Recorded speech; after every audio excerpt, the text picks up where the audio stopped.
Hi, everyone. Thanks for being patient as we work through this couple of difficulties there. We are going to start talking about the changes that are coming to vouchers. Excuse me. So we'll jump right in with our webinar team today. I am Jackie Treschel. I'm on the Connect Carolina Change Management team. And in the room with me, I have, well, Becky Arnold will be joining us shortly. I have Ann LaHue from the Connect Carolina finance team. She's a business systems analyst. Hi, Ann. And I have Janet Rupert, who's the director of accounts payable over here. Good morning, Janet. Good morning. And we also have Justin Hanford from accounts payable, who's the voucher team supervisor. Is that correct? That's correct. All right. Good morning, Justin. So we are going to be walking you through these changes that are coming, and then we'll open it up for questions at the end. We have probably about 15 or 20 minutes of content, because even though we say changes, it's really one change that you'll see in a couple of places.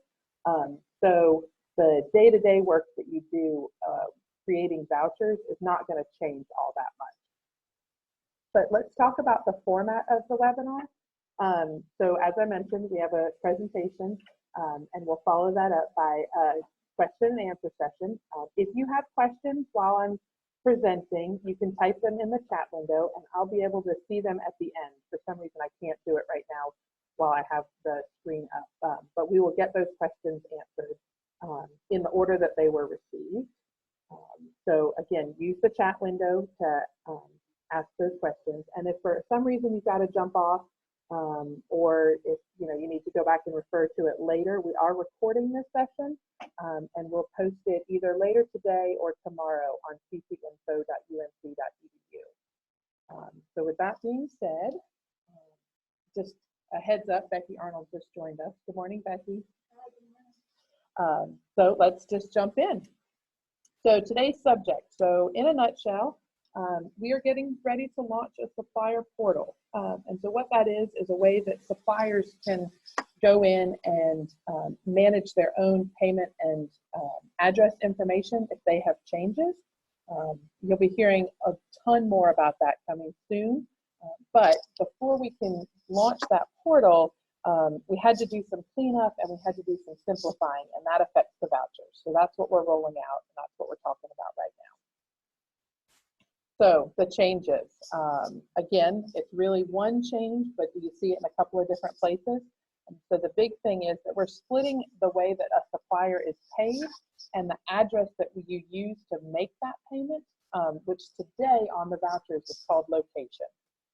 So anybody that's entered a campus voucher once, twice, 400 times knows you have to go in and select a location, and that means the payment method and the address are tied to that location. So what we're doing is taking that and we're breaking those two things apart. So the location field as it exists today on campus vouchers is being repurposed, and we're going to be calling that a payment method. So going forward, when this change goes in, you'll no longer see the word location, you'll just see payment method. And then you'll see a new field underneath that, directly underneath it, that's called address. Again, that's a new field, and so those two will work independent of each other. The payment method field will be filled in with the default value, so whatever the supplier has listed as their default for payment will be listed in there, and that's regardless of how many payment methods we have on file. Some suppliers have a lot of payment methods, and we're going to talk about that in a little more depth in a minute, but you will you'll be able to change that, and if you need to change it, you need to go in there and make that change.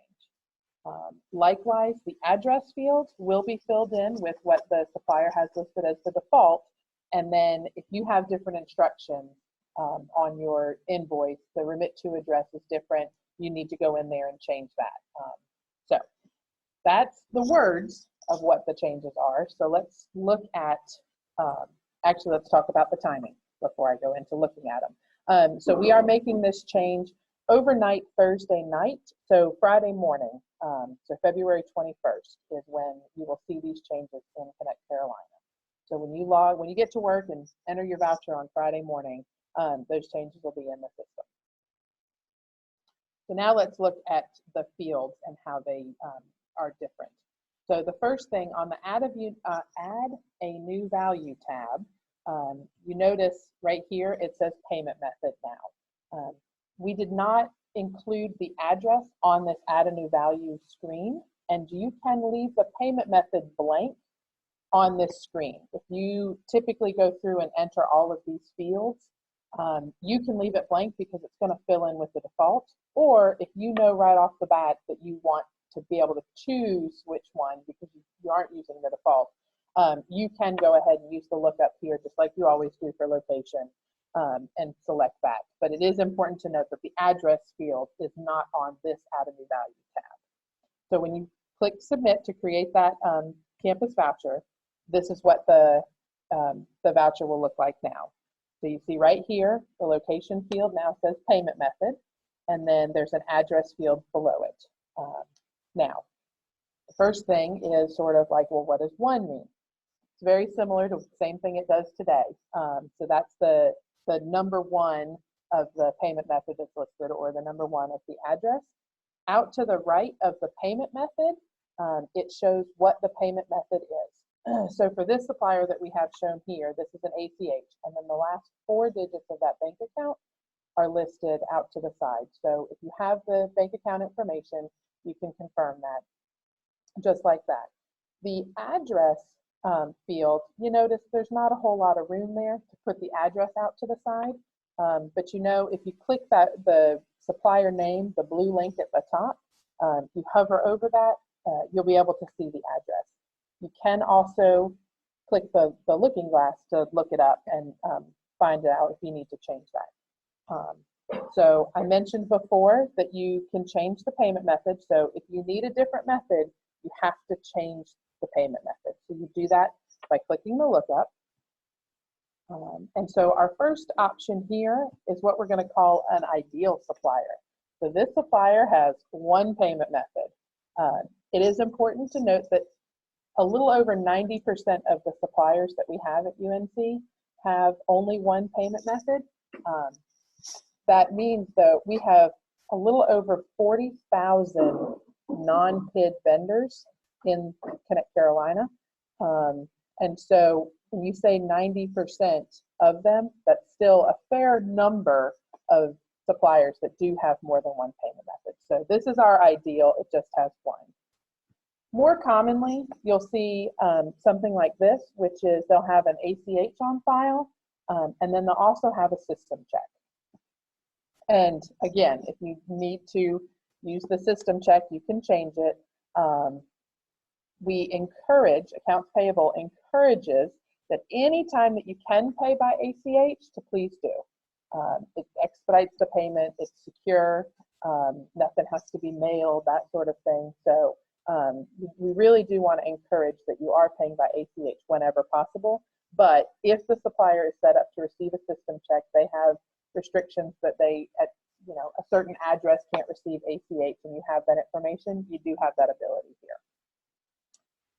And then we have what we call our challenging suppliers. So they have a lot of payment methods listed. You notice on this one, they all say system check. So this particular supplier that we pulled this, it could be that there are ACHs further down, or they are only set up to receive a system check. After the changes go in on Friday, it does not matter which system check you pick, it is still just a system check. So we are working to do some of the cleanup to get it so that, ideally, if there's system check in there, it will just be listed one time, and then whatever ACH accounts there are. But it is very important to note that we're not going to get 100% cleanup on this, just because of the way some of these suppliers are set up and whatnot. Universities and hotels are sort of 2 of the biggest, and hospitals are 3 of the biggest suppliers that are going to continue to be challenging, and you'll see multiple payment methods. And then again, you're going to see it when we get to the address field. But just know that right when this goes live on Friday, it's not going to just say system check one time. whenever there is a system check in there, because the cleanup can't be done. Some of the cleanup can't be done until after we go live with the change. Otherwise, you wouldn't be able to submit vouchers to those places today. So moving on, going back to the address, just like the payment method, if you have a different address you need to use, you have to go in and change it. It is always good when you are creating a voucher to double check what's in the payment method and what's in the address as you're creating it. So even though the default is filled in, just, you know, it's best if you're not already, get in the habit of checking that default and making sure it's what you want for both the payment method and the address. So use the looking glass for the address, and just like with the payment method, we have our ideal supplier. So our ideal supplier is, they have just one address. Going back to those 40,000 non-PID vendors that I talked about before, over 80% of them have just one address, but when you're looking at numbers, not percentage, that's still a fair amount of suppliers that have more than one. So more commonly, you'll see something like this, where there's two separate addresses. And again, you see right there, there's nothing else in those fields, it's just the address information. So it's not cluttered with the payment information or anything else about the supplier. It just lists the address, and then you're able to see which number over on the side there it corresponds to. And then, of course, like I mentioned on the payment method, we do have those challenging suppliers. And these are going to remain, especially with the addresses. You know, you're still going to have a lot of these. One thing to note is that as part of the cleanup with some of these, in the past, if there could have been an address linked to two separate payment methods, so the address would then show up in here twice. That will be part of the cleanup. So if you see the same address multiple times, just like I mentioned with the system check before on the payment method, it doesn't matter. If it's the exact same address, it doesn't matter which of the two you pick, it's getting to that address. And that's it. So those are the two big changes that, again, one big change, two fields really, that it affects. But as part of working on this and doing some testing, we had some folks in from campus to help us look at these and give us feedback on these changes, and making sure, you know, everything worked the way we anticipate that it's going to work. Out of that came some questions that we heard sort of repeatedly. So we're going to just talk through those now and give you the answers to those questions, and then we'll open it up for you to ask some questions. So the first question, once the payment method is selected, will the system only show addresses that are set up to receive that payment method? The answer is no. So the payment method and the address are no longer linked in the system when this change goes in. And so the system is going to show all of the addresses that we have on file for that supplier. Next question, what if I select ACH and I choose the wrong address? The good news is, if you select ACH, the system is going to send it to the bank account associated with that option. So the address, when we're talking about ACH, is slightly less important because they're still, the supplier is still going to get their payment. Why do I see multiple check options when I open up the payment method field? So I already talked about this, but we're just going to cover that one again. So because historically they were tied together, every time there was a new address for the check payment, a new location was added. Now that they're split apart, it's going to take some time to finish that cleanup so that you only see one check option. I will add to that, it's important to note, some suppliers may never get cleaned up completely, but we're going to get them as good as we can, as best we can. How long will the cleanup take so that I don't see multiple check options in the payment method field? So we anticipate by the time we go live on Friday, it'll be about 50% to complete, and just hammering home this point that some vendors, like universities, hotels, hospitals, like Janet mentioned, are never going to fit this model exactly, so won't ever look cleaned up to you. So long story short, try to be patient, and you know, we're working on it, and we're getting to it as best we can. Did you want to add? Those vendors will probably never be part of the portal project either. Oh, good point. Right. So there are some of those vendors that we aren't going to be able to give the supplier portal to, where they can update their own information. So that's something else to keep in mind. What if I don't see the address that's on the invoice when I'm creating a voucher? If you need to add a new address, you're going to do it the same way you do today on the Campus Supplier page. So the exact same thing that you do on Thursday to add a new address, you're going to do on Friday and next Monday and next month and so on. So just keep that in mind. What you're doing today for Campus Supplier is not changing. The changes I'm talking about today are only for the vouchers. And will this change have any effect on creating purchase orders? No. Long story short, no. These changes that we're talking about today only affect vouchers. So it's only the vouchers that are going to be changed. And can I just leave the default values in the payment method and address field when I create a voucher? You can, if it matches the information on the invoice you received from the supplier. If you have different payment information, you must change it. Don't rely on your approvers to go in there or the accounts payable team to go in there and look and see if there's different payment information. It is your responsibility to go in there and check that you have the correct payment information. And likewise, if the remit to address on your invoice isn't the same that's the default, you need to change that as well. And if the default value for the payment method is listed as a check, can I change it to ACH if there's an account listed? Yes. Actually, accounts payable encourages that we can pay by ACH whenever we can. So if you do see that there, go ahead and make that change. So those were the questions that we got. I know I've seen a couple come in so far, but I do want to wrap up and just summarize briefly before we go on. That the changes that are coming is that we're splitting apart the way we pay a supplier and the address that we send that payment to. The location field is going away and being replaced by the payment method field. And then there's a new address field that's below the payment method, and they will be filled in with the default, but you need to change those if you have different information. And these changes are going into the system on Friday, February 21st. So that's all I have. So let me see if I am able to get up here and see if we got some questions. Quite sure we did.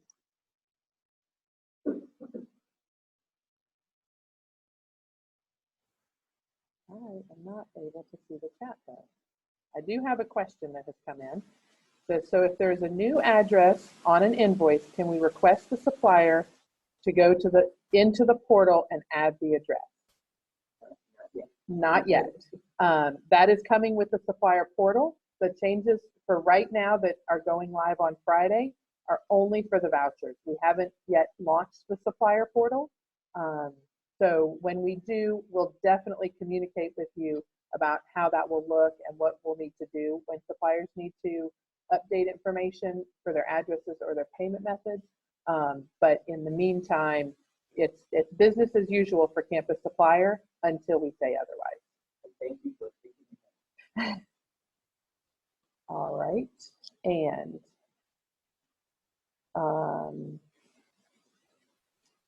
let me see. Will there be a printout available of these updates? So we are updating the guide, the Campus Voucher, Creating Campus Vouchers guide, and also there's a quick reference card associated with these changes. So we are working on, well, there's a quick reference card for creating Campus Vouchers. We are working on getting those updated now, and they should be on CC Info by the end of the week. All right. A question from Michael. When do you all think the vendor portal will go live, and will it be available to individuals to do business as a business? And will this affect new independent contractors? Sure. So the portal project is being launched in phases. At the very beginning, we will be working with anywhere between 50 and 100 prospective vendors for the portal. Right now, we are focusing on the vendor class of outside parties. What I'm hoping for is that our next class would be independent contractors. So these will start to roll out over time. We'll have lots of announcements that come with what to expect. But we have to look at some of our own processes also so we can absorb this work cleanly and not create confusion for both our vendors and our department. Okay. Thank you. Michael said, thanks, that makes sense. Karen said, what is the estimated time frame for the supplier portal? So I think Janet just answered that. So coming soon, and we will have more information on that in the coming weeks, actually, starting with the pilot. Are there any other questions?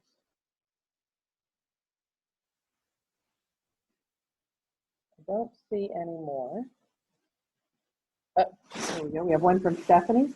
Will foreign vendors be allowed to add themselves to the independent contractor?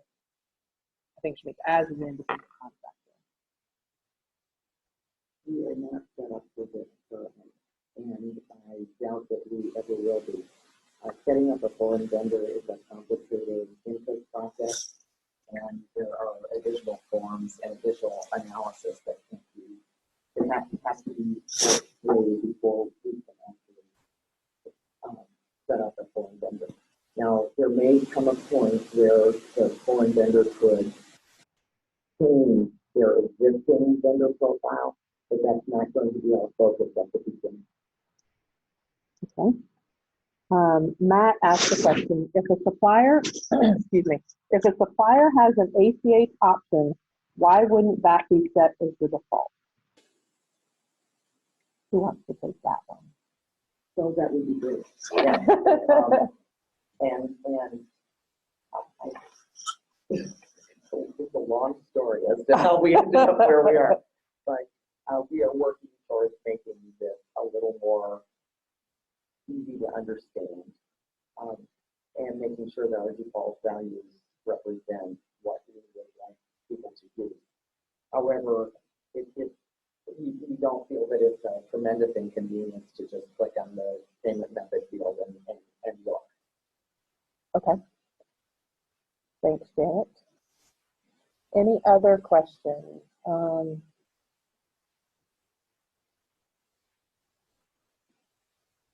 I don't see any more coming in.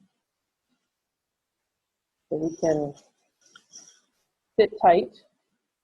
I would offer to sing, but I don't think anybody wants to hear that. No one wants to hear that. So any other questions about the voucher changes? Any ambiguity around what you'll do starting Friday morning?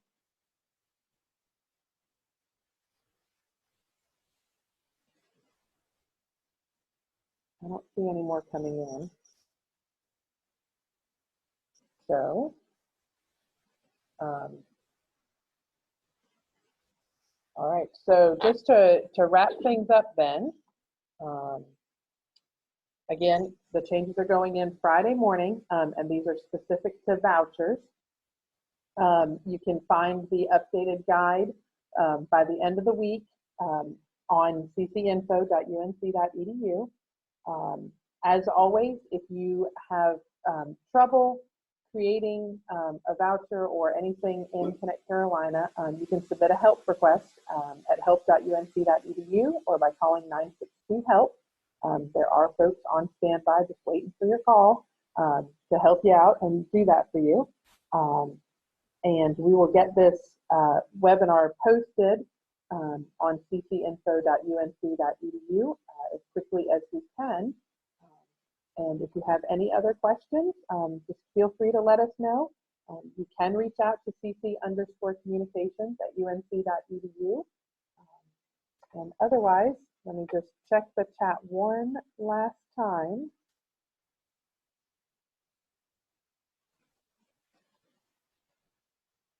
I do not see any other questions. So thanks everyone for joining in, and we'll talk to you guys about that supplier portal soon. Thanks.